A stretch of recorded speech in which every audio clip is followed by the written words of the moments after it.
Hi friends, today I am going to discuss about what is an interpleader suit, what are the relevant provisions provided in the Code of Civil Procedure with regard to such a suit. Civil Procedure Code 1908. Interpleader suit. An interpleader suit is one in which the real dispute is between the defendants only and the plaintiff is not really interested in the matter. The defendants interpret, that is, plead against each other instead of pleading against the plaintiff as in an ordinary suit. The defendants interpret as to their claims to the debt or property over which the plaintiff has no interest and which he is ready to pay or deliver to the rightful claimant.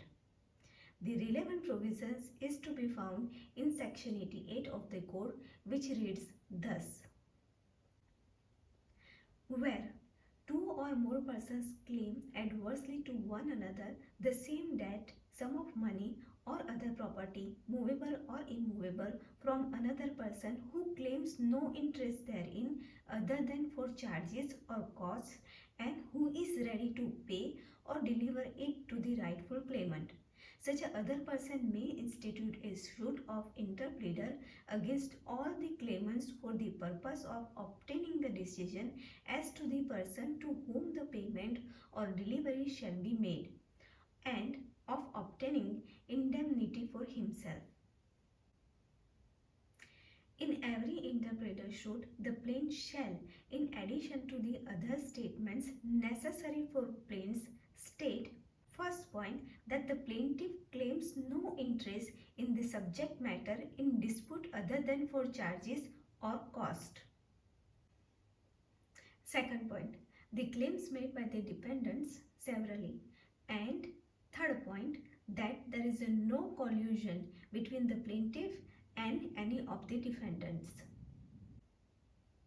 Where the thing claimed is capable of being paid into court or placed in the custody of the court, the plaintiff may be required to so pay or place it before he can be entitled to any order in the suit.